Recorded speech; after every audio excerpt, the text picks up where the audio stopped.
나는 20대 초반에 결혼해서 30대 초반에 딸이 있다. 지금 50대 초반인데 갱년기를 어떤 한 남자의 도움으로 수월하게 극복할 수 있게 되었다. 지금부터 그 경험담을 써보겠다. 갱년기가 오면서 평생 날씬했던 나는 살찌는 게 두려워 아쿠아로빅을 하며 몸 관리를 하고 있다. 외동딸은 몇 년 전에 결혼을 했고 나는 젊은 나이에 장모가 되었다. 내 남편은 공기업에서 일하는데 남들이 보기에는 평범하고 화목한 가정인 것 같으나 남편의 사생활이 깨끗하지 않고 돈 씀씀이가 커서 싸움이 잦았다. 나는 사실 대학 때 아르바이트로 모델 일을 한 적이 있다. 키 크고 날씬하고 하얀 피부에 겉 쌍꺼풀이 진한 타입이다. 어릴 때부터 사람들이 나를 보고 예쁘다고 칭찬을 해줘서 진짜 예쁜 줄 알고 살고 있다. 그런데 객관적으로 나는 참 예쁜 얼굴이고 동안이다. 그런 나는 연애를 많이 해봤는데 지금 남편은 5번째 남자이다. 남편은 자상하고 성실해서 이 사람이라면 아이 낳고 편안하게 살 수 있다고 생각했는데 아이가 크고 나니 자기 취미 생활을 시작하게 된 것이다. 큰 돈을 들여 골프 레슨을 받고 장비를 사고 연습을 나가더니 필드 나가는 맛에 돈을 펑펑 쓰고 다니는 것이었다. 남편의 월급으로 골프를 칠 형편이 아닌데 골프에 미쳐가는 남편을 보니 너무 화가 났다. 남편은 믿는 구석이 있어서 그러는 것이었다. 사실 시부모님이 어마어마한 부자이고 매달 쇼핑백에 현금을 받아오고 있다. 남편의 월급으로는 생활비 하기에 딱 맞는 수준인데 시아버지의 든든한 배경이 남편에게 잔뜩 허영심을 불러일으킨 것 같다.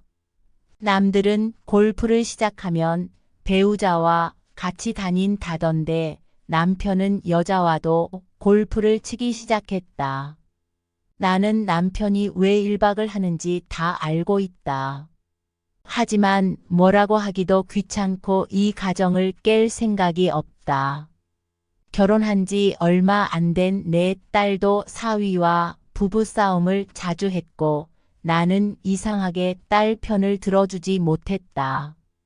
외동인 내 딸은 성격이 매우 사나워서 사위를 잡아먹으려고 든다. 둘이 싸운 이유를 들어보면 딸 잘못이 컸기에 사위 편을 들어주게 되었다. 우리 집에서 딸 부부가 같이 살 때 딸이 사위에게 어떻게 하는지 다 봤기 때문에 사위가 많이 안쓰러웠다. 그래서 딸이 싸우면 사위 편을 들어줄 수밖에 없었다. 사위는 나에게 감정을 쏟아내고 위로를 받았고 나는 사위에게 남편 흉을 보기 시작했다. 남편과 딸은 우리의 관계를 꿈에도 모르고 있다. 알아서는 안 될 일인 게 당연하다.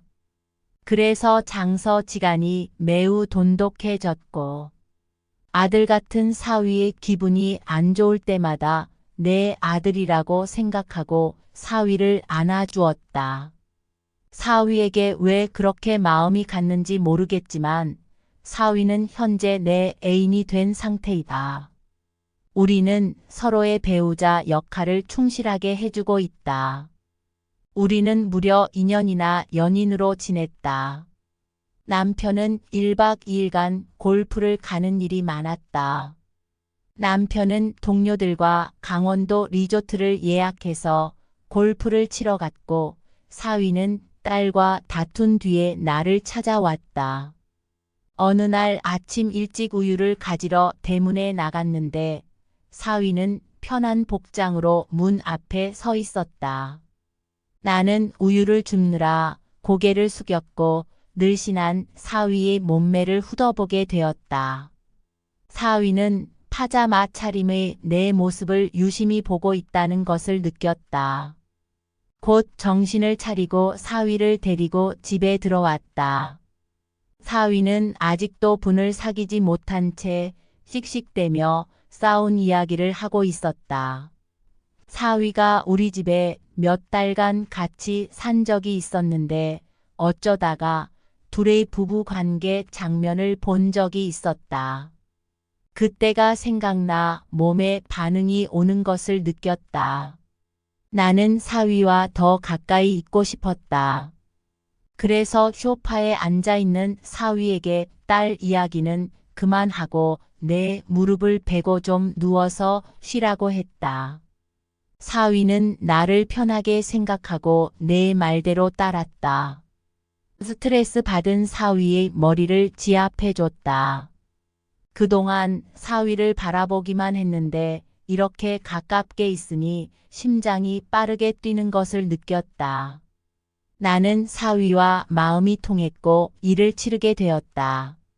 나는 사실 내 딸이 부부 관계에 있어서 만족하지 못한다는 이야기를 들은 적이 있었다. 하지만 실제로 경험해 보니 내 남편보다 훨씬 멋진 사람이었다. 날라리 같은 내 딸이 왜 만족을 못하는지 등짝을 한 대 후려 쳐주고 싶은 생각이 들었다. 사위는 내 얼굴을 만지며 너무 예쁘다고 칭찬해 주었다. 그리고 아주 잘 맞는 것 같다고 했다.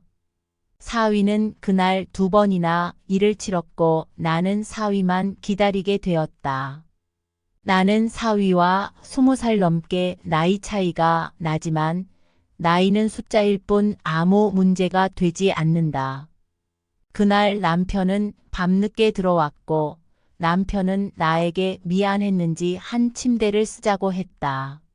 나는 아침에 한 일에 죄책감을 느껴서 다른 말로 둘러대고 남편의 제안을 거절했다. 사위는 나에게서 스트레스를 해소한 후 집으로 돌아갔다. 그날 밤 문자가 왔는데 이런 내용이었다. 장모님, 우리 또 만나요. 은교보다 장모님이 훨씬 잘 맞는 것 같아요. 라고 말이다. 나는 너무 기뻤고 사위에게 언제든지 놀러 오라고 했다. 그 후로 남편은 2주에 한 번씩 골프를 갔고 나는 사위에게 집으로 오라고 했다. 사위는 기쁜 마음으로 집에 놀러 왔고 은교에게는 자격증 시험 때문에 도서관에서 공부하고 온다고 핑계를 댔다고 했다. 한 번은 집에서 사위와 일을 치르고 있는데 딸이 집으로 오겠다는 연락이 왔다. 나는 다급하게 지금 밖에 있고 몇 시간 후에나 집에 들어갈 것이니 오지 말라고 했다. 딸은 엄마 목소리가 왜 그러냐고 물었고 나는 나중에 얘기해 주겠다고 하고 서둘러 전화를 끊었다. 혹시라도 뭘 사와서 집에 놓고 갈까 봐 그날 사위는 얼른 옷을 입고 집에 간 일도 있었다. 집에서 사위와 일을 치르는 것은 한계가 있다고 생각했다. 그래서 교회로 나가 만남을 가졌다. 남편이 잘 가지 않는 지역으로 말이다. 밖에서 일을 치르니 더 새로운 느낌을 받았고 우린 더 친해질 수 있었다. 남편이 받아온 돈뭉치를 들고 사위와 데이트하고 쇼핑을 했다. 남편이 만나는 여자보다 내 사위가 훨씬 어리고 잘생겼다는 면에서 내가 우위에 섰다는 기분이 들었다. 내 마음을 이해해주고 나에게 최선을 다하는 사위가 너무 예뻐서 갖고 싶은 것을 다 사주고 싶은 생각이 들었다. 하지만 내 딸이 오해할 수도 있기 때문에 비싼 물건은 사주지 못하고 있다. 나 때문에 사위의 가정생활에 지장을 주면 안 된다고 생각하기 때문이다. 최근 남편의 출장과 딸의 출장이 겹치는 일이 생겼다. 사위와 나는 환호성을 지르며 짧은 여행을 가게 되었다. 여행지에서 남의 눈치 보지 않고 편하게 지냈다. 나이 차이가 많이 나지만 타인의 시선은 신경 쓰지 않았다. 마치 20대로 되돌아간 기분이었다. 우리의 사이가 영원할 거라고 보지 않는다. 언젠가 그만둬야 할 사이라는 걸 잘 알고 있다. 하지만 일생에 한 번뿐인 기회라고 생각하고 나이 많은 나를 여자로 봐주고 다정하게 내 이름을 불러주며 예쁘다고 떠받들어주는 착한 사위를 위해 최선을 다할 생각이다.